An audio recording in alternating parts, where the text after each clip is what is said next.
time for another little rant. It's not a bad one. It's more of a lament. And the lament is over public Christian behavior. So I thought I would read a few verses, chapters, not a whole chapter, but passages of the New Testament, because those apply to Christians, and Christians should read them, and sometimes I don't know if Christians do. So I will read them, and let's get started here with Matthew 5:13-16. You can see there on the screen. And we're quoting Jesus from the Sermon on the Mount. He says, "You are the salt of the earth, but if salt loses its seasoning, how can it be made salty again? It's good for nothing but being thrown outside where people will trample it. You are the light of the world. A city on a hill cannot be hidden. No one lights a lamp and then puts it under a jar. Rather, they set it on a lampstand, so it provides light to everyone in the house. Likewise, let your light shine for everyone so they can see the good that you do and give honor to your Father in the heavens." Hey, Teddy, Effie, Diplomat, good to see you guys. So this is, if since you just got here, obviously, this is about Christian public behavior. And so I just read the first paragraph there, Matthew 5:13-16, about letting your light shine, being salt and light. And I didn't think of it till now. There's a passage that says that you are the fragrance of Christ. To some people, we are the aroma of life, and to others, the stench of death. And how they react tells us about them, not about us, and how they respond to the Holy Spirit in us. Even if it's not terribly evident, there will be people who will react that way. And anyway, there's the first section there about being salt and light. It's meant to be spread out. It's meant to be affecting what it's spread in. And we're over as the light, depending on salt or light, but you get the idea. We're supposed to permeate society one at a time, and each little grain of salt that we are should have savor. That is to say, it should taste like God and smell like God and look like God. And are we doing that? This is the challenge. And then John 15:18-19, if the world hates you, Jesus said, understand that it hated me first. If you had belonged to the world, it would have considered you its friends. But seeing that you are no longer part of this world, since I chose you out of it, the world despises you for this. So again, what reaction do you get when you're out in the world? Do they, not to say you can't have friends with unbelievers, but the point is that people who are hostile to what and whose you are will despise you for that. Hey, Crystal. And then Romans 12:2, do not be conformed to this age. A lot of translations render it world, but it really is age. But be transformed by renewing your minds for the purpose of testing what is the will of God. What I read it the way I remembered it instead of the way I wrote it in my own translation, which is good, very pleasing, and perfect. So don't be conformed to the world. That doesn't mean you can't have anything in common. We are in the world, but not of it, as the saying goes. But don't be like it. And then 1 Corinthians 5:9-11, Paul is writing, when I wrote to you before, I told you not to mingle with the promiscuous, but I didn't mean those of the world, the greedy, extortioners, and idolaters. In that case, you would have to completely leave the world. But what I am saying to you is that you must not mingle with anyone who is called a sister or brother, that is promiscuous or greedy or an idolater or a mocker or a drunkard or an extortioner. Do not even eat with people like that. So the bar is high. It's not set by me. It's set by God. It's set by the Bible, the scriptures. And if anyone is called a sister or brother, if anyone claims to belong to Jesus, this is the standard we should try to hold ourselves to. And if we see others not even trying, we should probably try to take them aside and say, hey, look, I think, are you salt and light? Are you representing Jesus as we're supposed to? And say it in concern. And then Ephesians 5:3-20, as is fitting for holy people, let there be no grounds for charges of promiscuity, dirtiness, or even greed to be brought against you, and no filth or stupid talk or innuendo. I can write it better than I can say it. Instead of being those things, be thankful, for you know and understand that no promiscuous or dirty or greedy people who are idolaters will have a share in the inheritance of the kingdom of the anointed, which is what the meaning of Christ or Messiah is, and of God. So The way you talk. Do you make coarse jokes? Do you drop F-bombs? This is how you're supposed to behave. And then it goes on in that passage to say, let no one fool you with hollow words about all this, because the rage or wrath of God is coming upon those who stubbornly resist him. No, do not join in with them. For you were once darkness, but now, unified with the Master, you are light. So act like people of the light, since light produces all goodness and justice and truth, testing to see what is most pleasing to the Master. And do not join in with the unproductive acts of darkness, but instead expose them. It is shameful to even talk about what they do, but everything is being exposed under the light, appearing everywhere, for light is indeed appearing. So there's a lot in there. Don't join with those who are wicked. Don't join with them. It doesn't say don't ever talk to them. Don't stay in the same room with them, but don't join with them, because as it is in our modern age with hangouts and chat rooms, who are you joining with? Again, it's going to be a judgment call, but I'm just saying what the Bible sets the bar at. Because we should act like people of the light and don't join with the unproductive acts of darkness, but expose them. And it's shameful to talk about what a lot of people do, Christians included, will sit and talk about evil. They'll talk about the occult. They'll talk about Satanism and show, graphic pictures of what Satanists do, or they'll do this ridiculous transvestigations where all day long they sit and go, this person is not really a man or really a woman. And in my opinion, people who say those things and make those charges should be required to put up money in an escrow account, pay for a genetic test, and then when they lose, as almost 99% of the time they will, they should fork over punishment money for wasting everybody's time and besmirching the character of innocent people. So if people want to do transvestigations, that's what they should be willing to do. And if they're not, they're just gossips and slanderers and backbiters, according to the Bible. So this is what the Bible's saying here is don't join with people doing that. Don't wallow in that sort of environment, but you can expose it. Now, to expose it, though, people, again, will say, well, we have to look at everything that Satanists do, and we have to look at endless pictures of Hollywood celebrities and figure out what gender they are. No, that's not how you expose them. You say there are people who are doing these wicked things. There are people who are hostile to God, who aren't what they say they are. There's a video online of someone among the YouTube Flat Earth Christian crowd who is very prominent, has a lot more subs than me and never lets anybody forget it. And this person was heard in an audio clip saying things like aliens landed on his front yard and told him how special he was and that he was a powerful man and that there aren't many people on his level. Christians do not talk that way. Christians are humble. They talk about Jesus. They don't talk about space aliens telling them how wonderful they are. That's what Satan whispers in people's ears, only in this particular case, shouts from the rooftops that this is, this is what deceivers say and do. So if you hear someone talking that way, that person is not a Christian by definition. This person is more about self and how wonderful they are and not how wonderful Jesus is. So don't wallow in that sort of thing and don't obsess with talking about it all the time. That's not Christian behavior. Hey, Pillbox, I'm sorry I haven't been paying attention to the chat. All people, free people. Let's see, Big Nicks. Okay, I think I got everybody. Anyway, this is what's going on. There are Christians sitting in channels, well-respected, having Wrench for moderator, dropping F-bombs and looking at tranny pictures all day long. What's wrong with this picture? I mean, this isn't my standards. This is what I'm reading in the scriptures here. And then continuing, with the passage in Ephesians 5, it goes on to say, this is why it says, wake up, sleeper, get up, and the anointed will illuminate you. So make sure that you're keeping pace, not with the unwise, but with the wise, making good use of the time in these evil days. For that reason, do not become dim-witted, but intelligent regarding the will of the Master.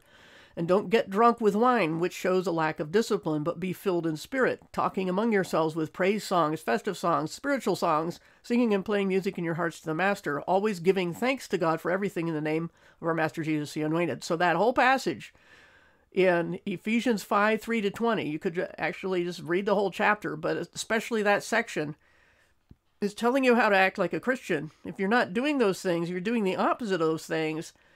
Look in the mirror, but better yet, look in the scriptures and find out what you're supposed to be doing. And then Philippians 4:8-9, whatever is true, dignified, just, pure, agreeable, well spoken of, if there's anything, any valor or something praiseworthy, consider these things, or dwell on these things, think on these things. That's where you should wallow. Whatever you learned from me, this is the scripture speaking, and accepted, whatever you heard and saw in me, that's what you should do, and the God of peace will be with you.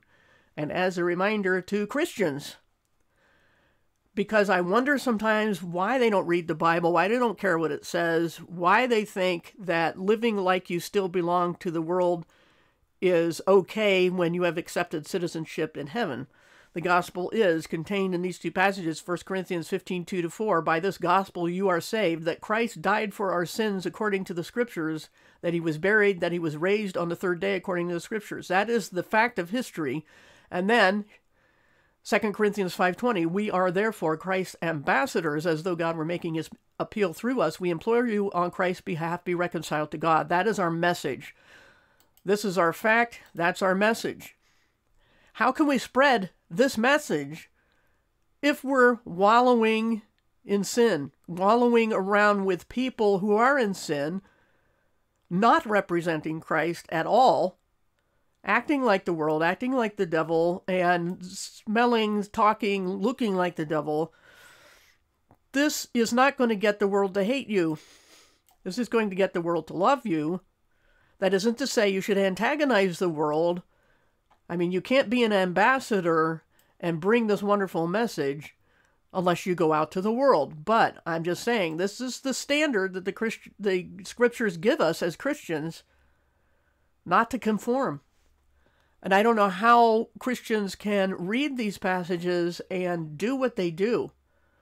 I see people all the time, been lamenting this for years in various channels or chat rooms or whatever, skipping merrily along while either the people on panel or people in chat are dragging the Bible through the mud.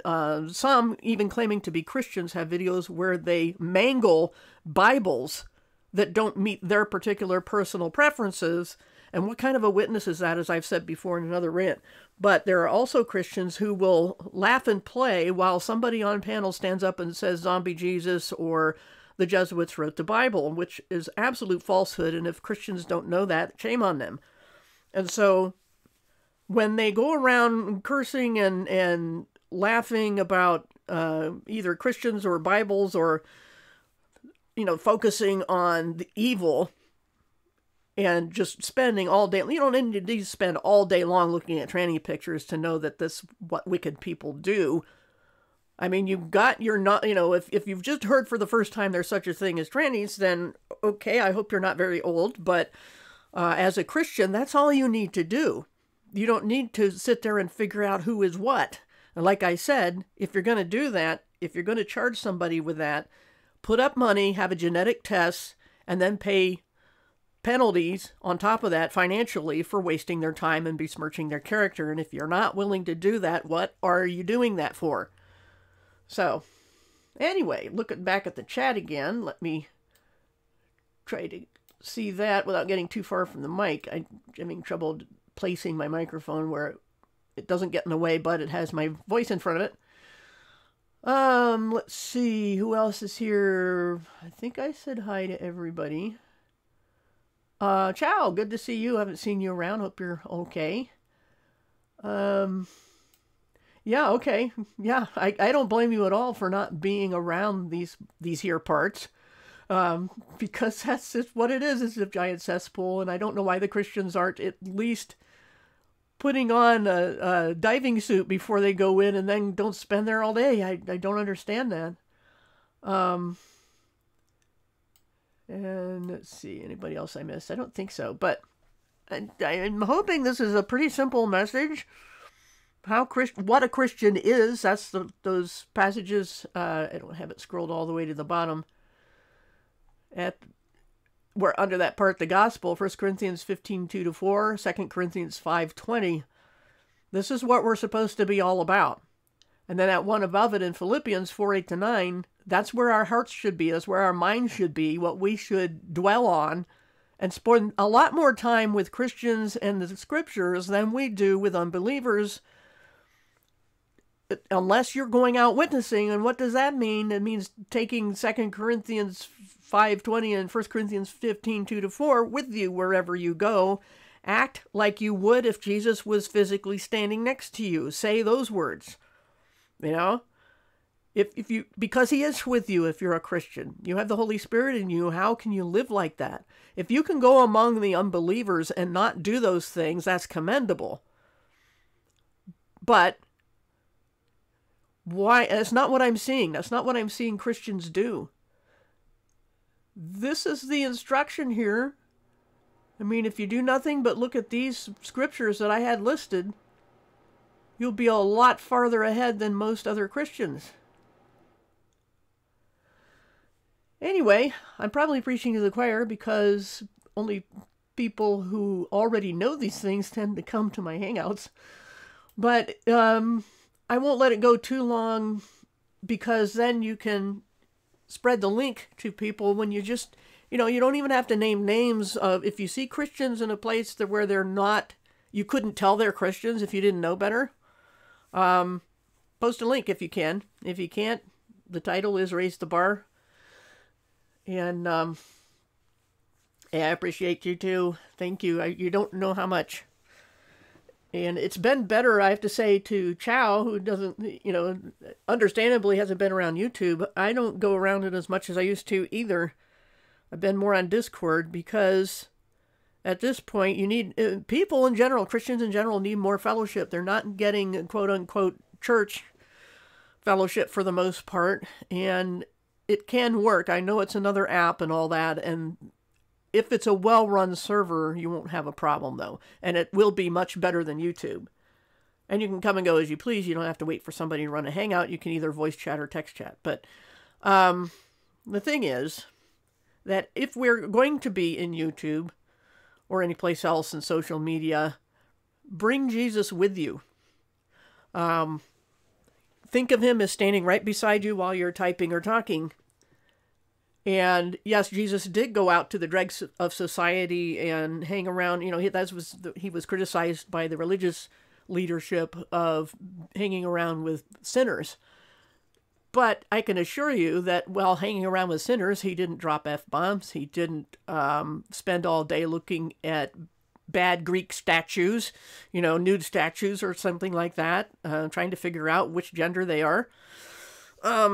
Because people today, it's so bad that even if they showed nude pictures of people, they would think they're the opposite of what they are by every sense of the word. But a genetic test wouldn't lie.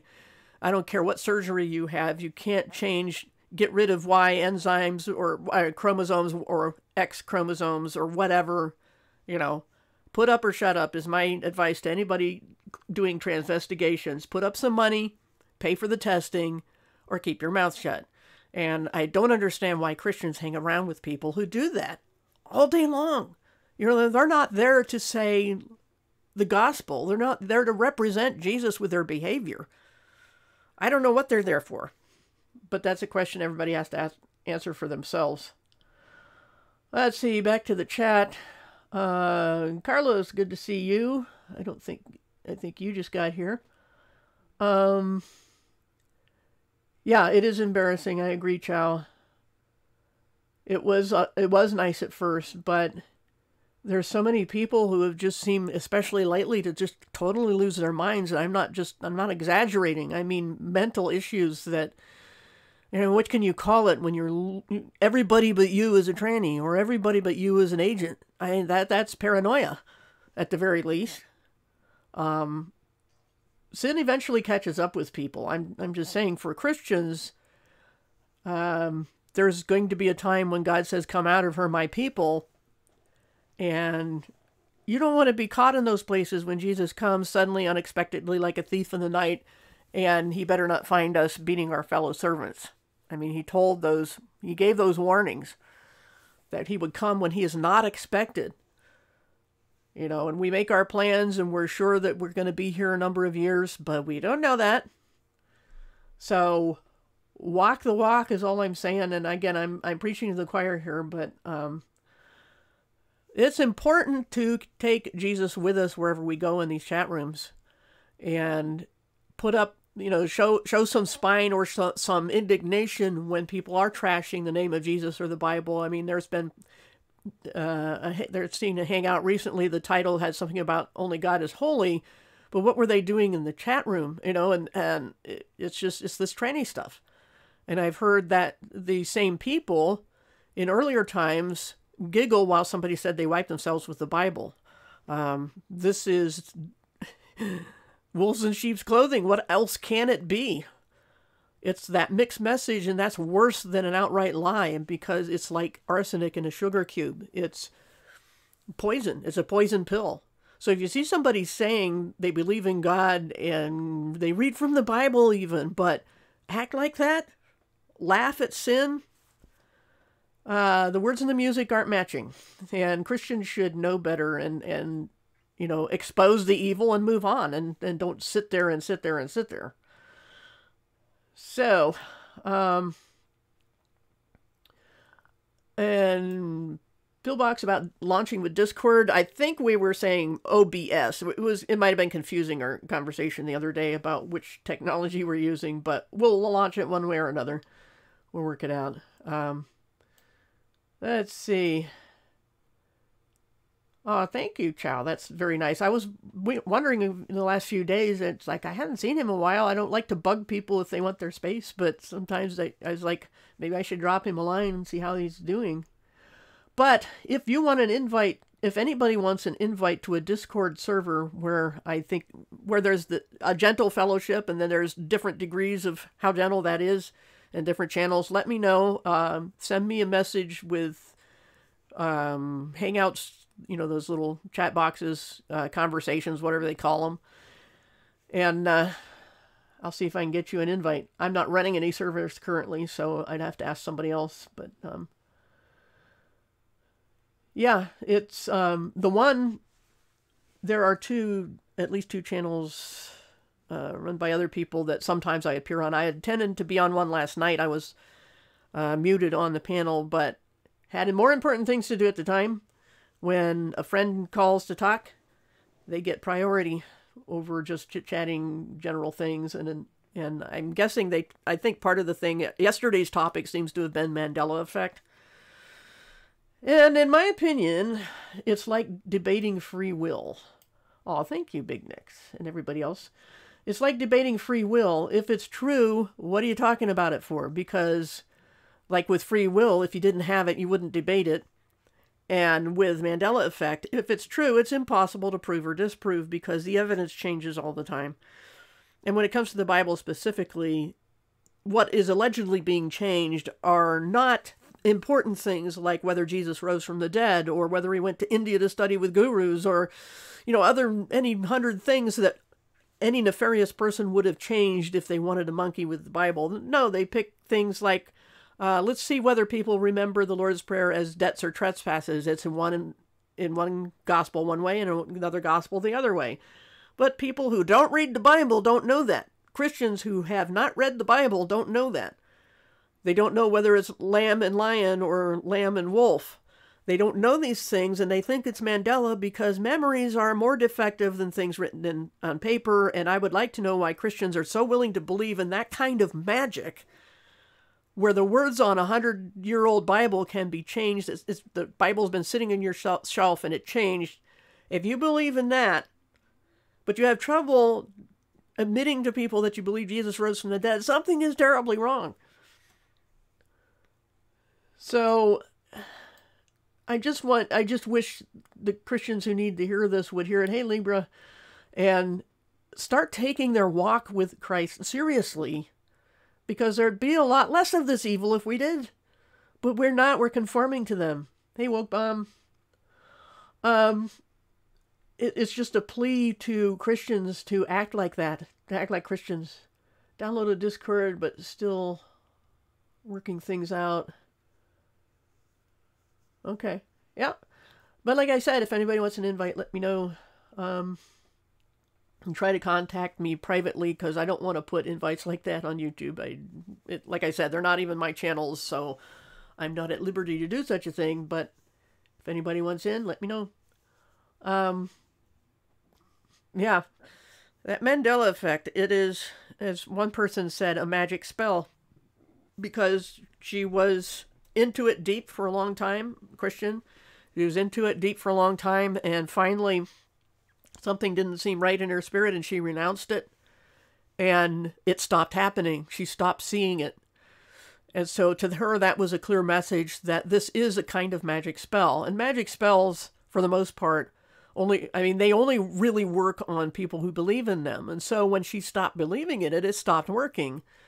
And it's a very similar thing with, I just lost the term. Well, with the, not just gematria or however you pronounce it, but numbers, codes, seeing 1111 on your clock, having, coincidence theory. People say there must be something more going on here, but you know what? In all the years I've looked at people who are into that, nothing meant anything. The number's on the clock. Everybody's like, yeah, I'm seeing this number too. I'll bet you such and such is going to happen. Nothing happens. Nothing ever happens. Because it's a distraction. It's a magic spell. It keeps you off, your eyes off of Christ, off the Bible, off the Christian community, and leads you around by the nose in things that will never do anyone any good. Hey, YouTube censorship.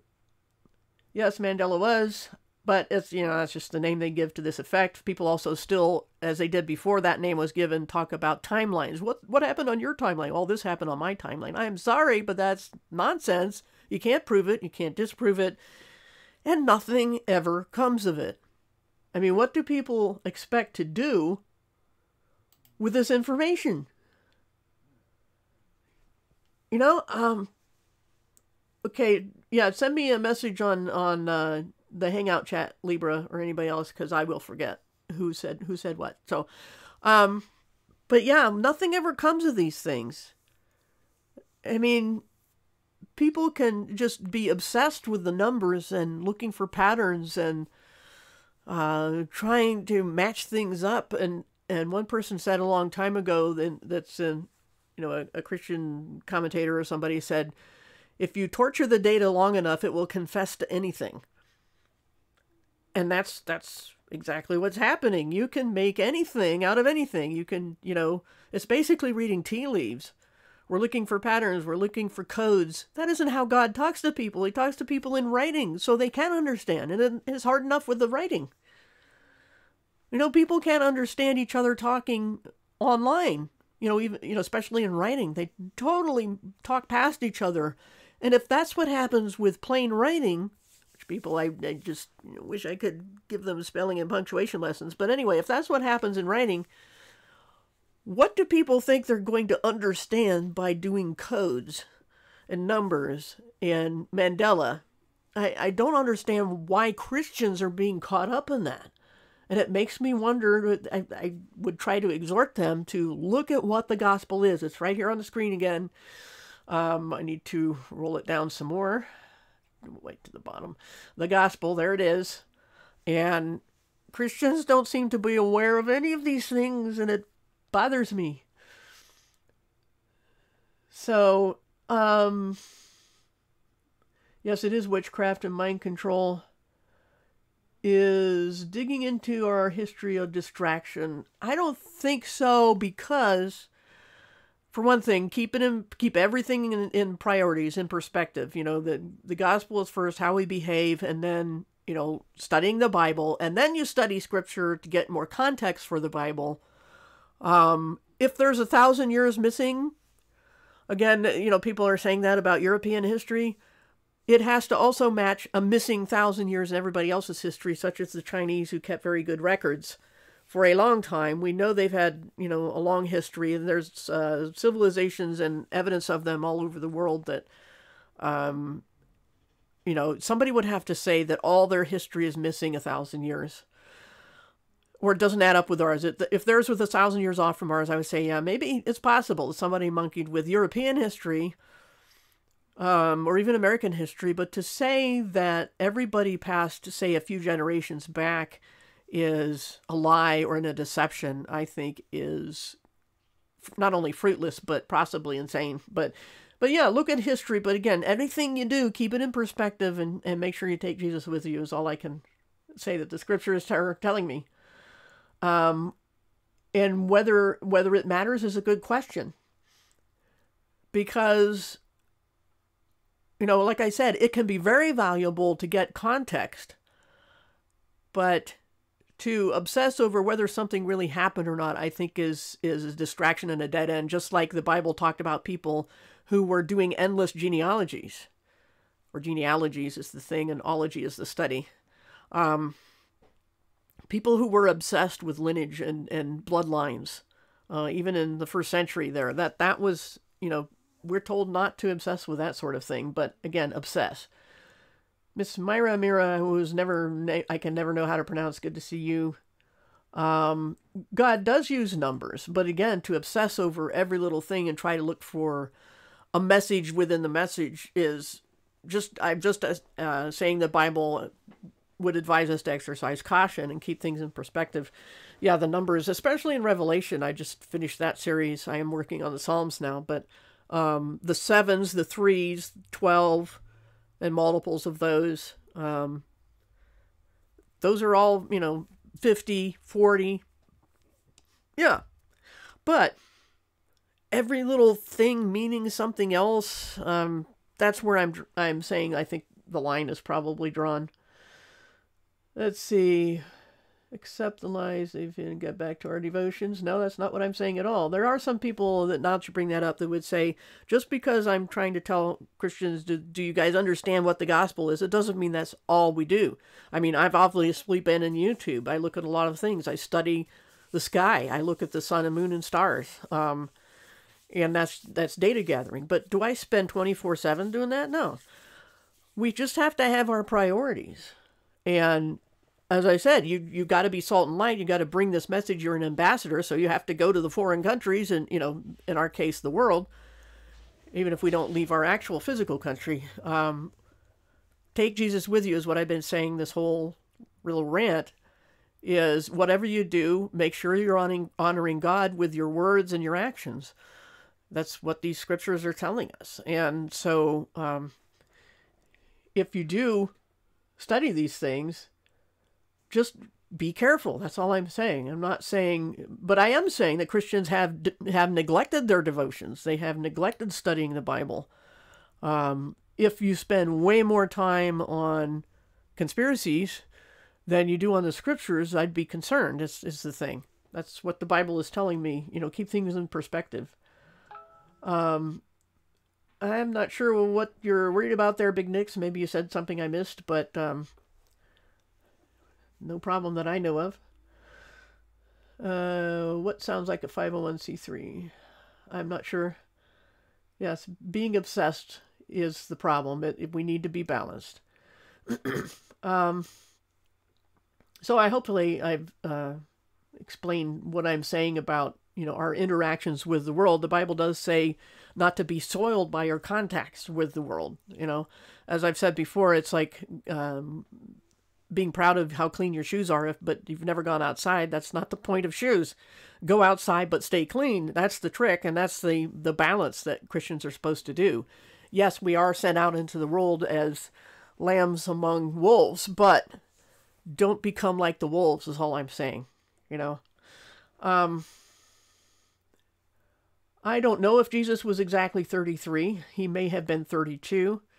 I've done a study on the Gospels that you might want to look at, because I looked at that as, I showed some research that I did. I forget which specific lesson on the Gospels, but I think Jesus was probably 32, and he did rise in 3 days. But again, yes, there are significant numbers in the Bible. I'm not saying they're not. But again, yes, it's all about balance and not neglecting the word for these other things.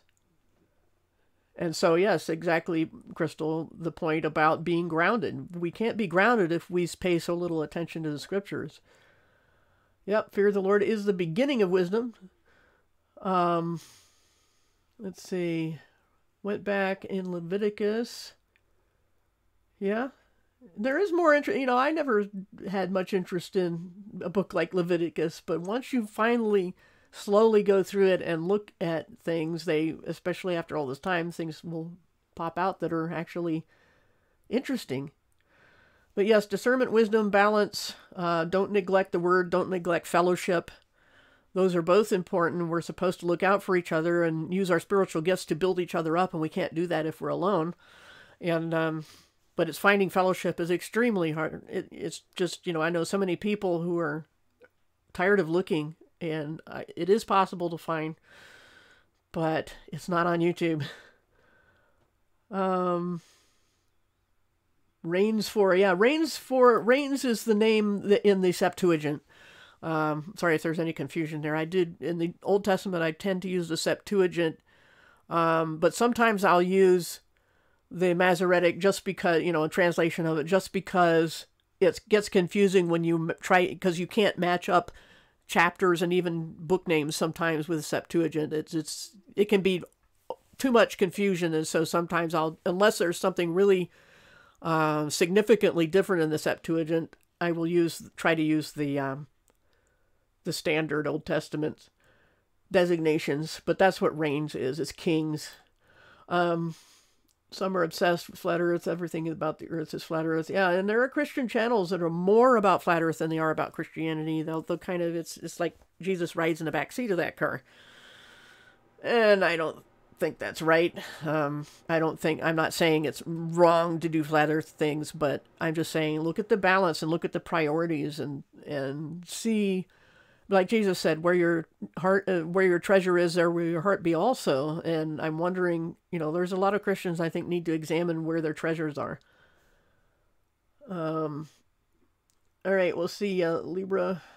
Yep, Philippians 4:8-9. Yep, that's where we're supposed to be focused. That doesn't mean do nothing else. And as I told one person who says that Christians do nothing, I said, if we did nothing, you wouldn't have a problem with us. We're obviously doing something that you don't like, and that's the good part that, as Jesus said in some of these scriptures that I mentioned before, that I have had on the screen, if the world hates you, it hated me first. We are the aroma of Christ is the one I didn't have written, but that's what we're supposed to have as our priority, is all I'm saying. We are supposed to do other things. We're in the world, but not of it, and that means you have to go out among these people, and it's okay to get involved in things and have hobbies and interests, but keep priorities is all I'm saying. There are too few Christians who give the Bible a priority and let it ground them and give them wisdom. And they spend more time with unbelievers than believers. I think that's an imbalance. Let's see. Yep, it can be an occult-like obsession. Yep, we as Christians need to spend more time, like I said, in the Bible and with each other, because we're supposed to positively affect the world, not be like the world and conform and be chameleons. Yeah, you do. I've compared it also, all people, like dumpster diving, Yeah, it's not fun all the time. I mean, but I'm just asking Christians to raise the bar. If you're going to be in these places and talk about these things, bring Jesus with you is all I'm saying. Don't talk vulgar talk and laugh at the terrible jokes, and don't stand idly by while the Bible or Jesus is trashed, or while your fellow believers are being assaulted and mugged. Don't stand there and turn the other way and be like the Pharisees who passed by the wounded man on the trail while the despised people come and pick them up. The Good Samaritan story, that one. Let's see. Yep. So again, adequately explained most of the time. It seems that people say that I said not to do anything but spread the gospel and keep our nose in devotions, which now I'm saying the Bible. A devotional guide is fine, but read the Bible. And Christians should read the Bible. They should study it. They should know more about the Bible than they know about transvestigation. They should know more about the Bible and the Christian community than they know about Flat Earth or the Flat Earth community. They should have priorities, is all the Bible is saying. I mean, how can Christians read this stuff and say, not pay attention to it, or not read it at all, or not take it to heart, or practice it? And this is stuff meant to be practiced. And I'm just saying what the Bible's saying. That's all I'm doing. Keep the balance, keep the priorities. And we can't do that if we don't assemble together and as Christians, and we don't read the Bible and study it as Christians. We should spend a fair amount of time on that and then go out into the world and do the other things. I think we would be much better ambassadors than we are now. Zionists, yes. That's why I do the lessons as things. We're simply not Israel, but at the same time, we are not to hate Israel, and there's too much hatred of people groups, especially the Jews today. Yeah, they're bad, so are we. But according to Bible prophecy, they must be in the land in unbelief before the tribulation can commence, because that is the last 7 years of their punishment. They were exiled more than once, and 69 of the weeks of years have taken place. They were done by the time Jesus was killed and rose again. One group of 7 years remains, and they must be pretty much in the condition they were when they rejected Christ. That is to say, they're performing religious functions, but not in the will of God, because they rejected their Messiah. And so when the tribulation comes, its purpose will be to cleanse them, to cleanse both the land and the people. There is no separating the two when it comes to Israel, which we're not. We have no land, and we are made of all people groups. We're a new creation. But when it comes to prophecy, it's all about the land and the people of Israel, and they are bad. They're supposed to be. And I forget the reference of that only a third of them will be left by the time it's over. So especially the second half of the tribulation, Jerusalem, Israel will be overrun when the abomination happens, and when good, righteous, decent Jews see that, they're supposed to run. And then if they do, they will be carried and protected for the final judgments. But they will still be mortal. They'll still be on the earth, and then they will be brought back out at the end and repopulate the world for the millennium.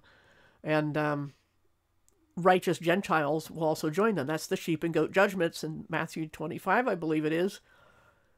That's when Jesus makes it very clear that this happens when he comes back down to the earth, as opposed to the rapture where he appears in the air, doesn't touch the earth.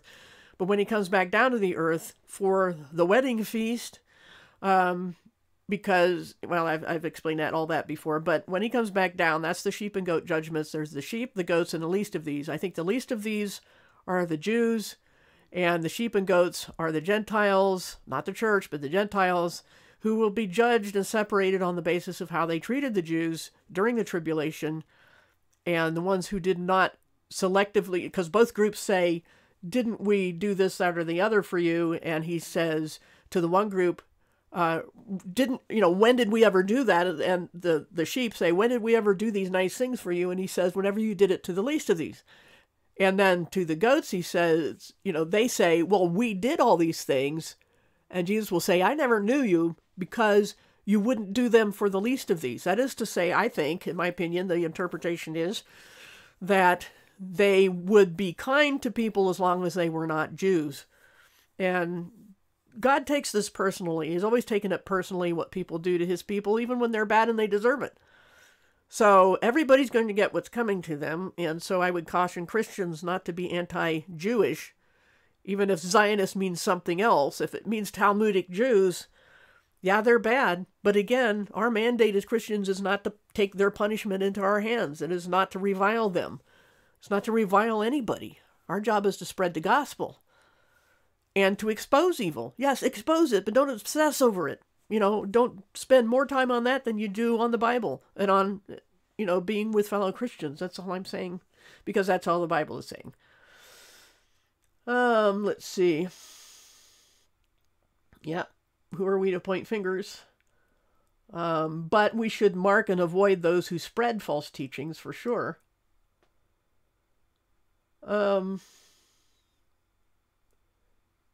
Yeah, I mean, who goes to Israel or not is, again, not our concern as Christians. Our concern is spread the gospel, love people, represent Jesus, take care of each other, and act like we really want to know how to serve God better, and hope that we'll get to be out of this satanic orphanage and be in our new home that we've been adopted to if we understand the gospel. Let's see. Recently watched a lot of Messianic Jews debating veil over their eyes Jews. Creepy, crazy world. Yep. Yeah, it goes nowhere. Tired of Christians saying there's no secret rapture. Yeah. Yes, it's definitely there. The only thing people really disagree about on the timing is when the wrath of God begins, because it's impossible for anybody to read the Bible and say that Christians go through the wrath of God. We can't. And the Bible says so. So the question is, when does the wrath begin? And I've explained when I think that is in my other videos. I can't see the likes and dislikes, but there's always somebody. I have a lot of videos that get a dislike as soon as I upload. Happens on BitChute as well. I upload the lessons to BitChute, and there's somebody there who downvotes almost every one of my videos.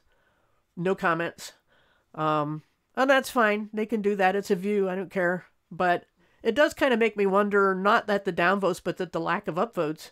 Where are the Christians? Why don't we take care of each other, I'm sure there's channels I'm missing that I'm not, happen to watch. But if I watch it, I would certainly upvote it or support them in some way if they're teaching truth. So yeah, we don't get many likes on decent videos. It's just, I just wonder why the Christian community can't do that. Hey, Mark. Hey, Carlos. I say, don't cross the sauce. Good to see you here. Neil deGrasse. That'd be awesome if he'd watch my videos. I don't think he is, but somebody's watching it who needs to hear the words, I guess. I don't know whether the downvote is a Christian or not. And we can't really tell anymore. Wilder Hurt. Yeah. Don't mention limbo. Yeah, being in limbo. Limbo, I'm thinking of the, how low can you go under the bar thing, of course. But, yeah, limbo to them is kind of where, I think it's where babies go if they weren't baptized, if I recall. But I don't know. It's not exactly purgatory or something. Former Catholics will have to fill me in on that. But yeah, that's funny. Fisherman in a Box is a new channel. Okay. Yeah, if anybody, if you got a wrench, go see if you can find Fisherman in a Box. Post the link. Haven't been to BitChute. Oh, thank you. Yeah, I don't really spend a lot of time on BitChute. I'm just uploading the lessons there also, just in case something happens to my YouTube channel. I don't want to have to go through all those uploads at once. A masked character. Okay, I don't know what you mean by that word. Is it a channel name? Is it, what you mean? Yep. I don't think we have a wrench army. It's just that people I know, and I've got enough of them that they can take care of any problems in the chat. That's what that's about, really. It's not, it's just people I've known for a long time that know how to identify trolls. That's all that's about, really. Yeah, paying money. And then I do have stuff about... I can do topical studies again later. I've done them before, but maybe after I finish going through the book studies, I can do topics again. Let's see. Any other questions? Mainly, like I said, I just wanted to try to encourage and admonish fellow believers to take being believers seriously, and to represent Jesus wherever you go, and take care of each other wherever you go, and keep our priorities. All right. Yeah. Good. Thanks. Uh, Ecclesiastes tip. I don't know what you mean. Can you explain? Um, Thank you, everybody. Let's see. Anything else going on? First thing Christians should do is raise the bar and stay away from the bar. Exactly. But, if the bar is the good one set by God, which I think it is, that's what we're supposed to be above. But yeah, we should be above it, not sitting on it and seeing how much we can get away with, because that kind of indicates that we might not really understand what the gospel's all about. Because if you're grateful for the gift you received, you would not want to just barely do what you can to stay in relationship with the person who gave you the gift. I mean, if somebody came to your terrible satanic orphanage and gave you adoption papers because you accepted, are you going to just, crumple them up and throw them in your sock drawer, or proudly display them in a frame on the wall and say, this is where I'm going, and looking for other people who have that frame on their wall and trying to help them and trying to tell everybody else, hey, look what I got. You can get it for free. All you have to do is ask. That's what we're supposed to be about. And I don't know why so many of us aren't. Solomon, what happened to Solomon? Oh, in Ecclesiastes? Well, Solomon was the wisest person ever, but he kind of threw that away when he got old. He got settled in the kingdom, had 1,000 wives and concubines, and they came from various religions. He did not get them all from Israel. And that whole polygamy thing is another topic, but they led him astray, and he should have been wiser than that. But the wisest person in the world can be led astray. That's the lesson for us. And what happened to him is he abandoned what wisdom would have told him to do. And for people not in the age of grace, that's a problem, because you can lose your salvation outside of the church age. And not within it, though. But are we going to see them in heaven? I don't know. Not my call to make, and we'll find out. But I wouldn't recommend, of course, the lesson is not to follow in his footsteps when it comes to some of his unwise actions.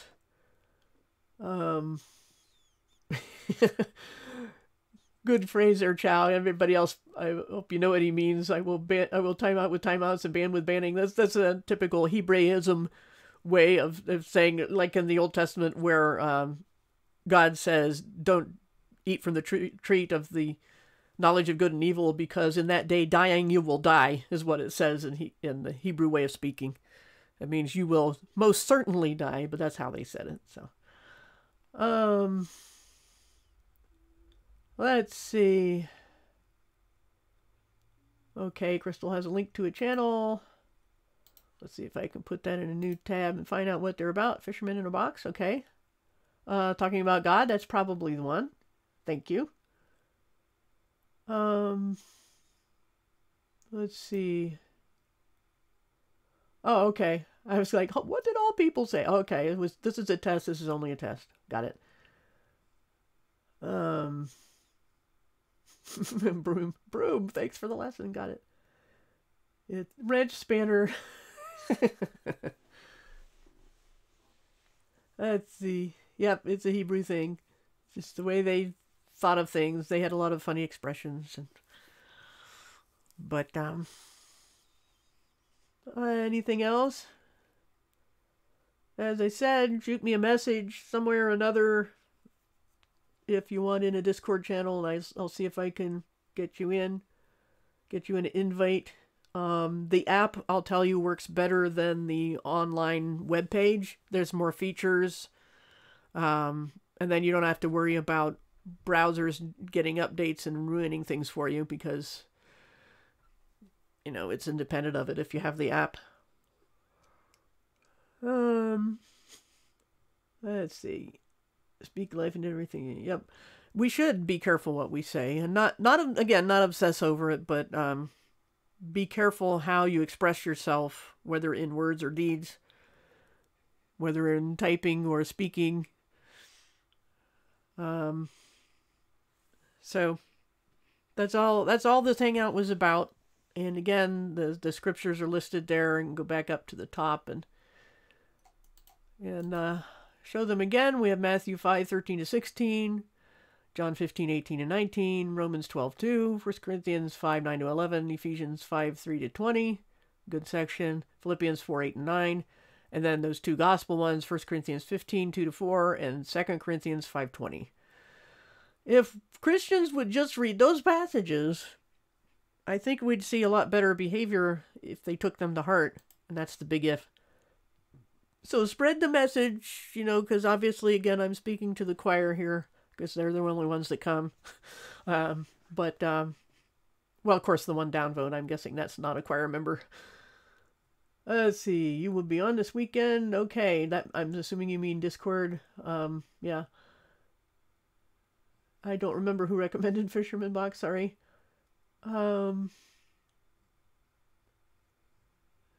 Fellowship of the Book. Yeah, instead of the ring. Good phrase. Yeah, to be fair, when it comes to speaking English, there's people who are technically speaking English that I can't make out a word of. Especially it seems, I'd say in order of most difficult would be the Scottish and then Irish. Certain parts of Great Britain that are just like, and it isn't just the words or the pronunciation. Sometimes it's just the expressions. I'm like, what are you talking about?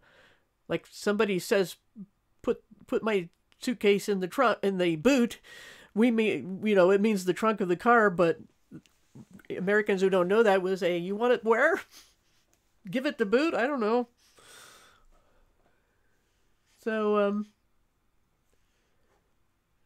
yeah, I don't know who speaks what where, but it's even in the United States. We got Brooklyn accents and New England accents in general, and we got Southern accents and Californian, Valley Girl talk and all sorts of things, and Western accents.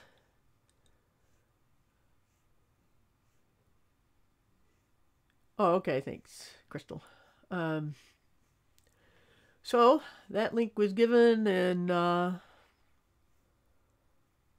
see some of you hopefully in Discord sometime. We can talk a lot easier there, and like I said, you can come and go as you please. You don't have to wait for somebody to start a hangout. You just have to see who's available at the time, and have lots of, we have prayer requests in some sections, and just good all-around fellowship, just chit-chatting with people who happen to be around and available, and not have to go on YouTube and click on a hangout or whatnot.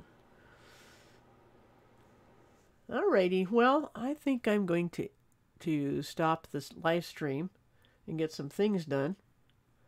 Yeah, Crystal's husband is incomprehensible. No, sometimes she interprets for us. So, if somebody's going to speak in tongues, we must have an interpreter. So there we go. All right, well, like I said, I think I'm going to stop the live stream now and get some things done and get a drink and so forth. So I hope the message is clear as far as, no, I'm not saying Christians should do nothing. Obviously, I'm just saying whatever you do, as the Bible says, do it to honor God. That's pretty much the nutshell of that. Alrighty. Well, thanks for coming, and we'll see y'all later.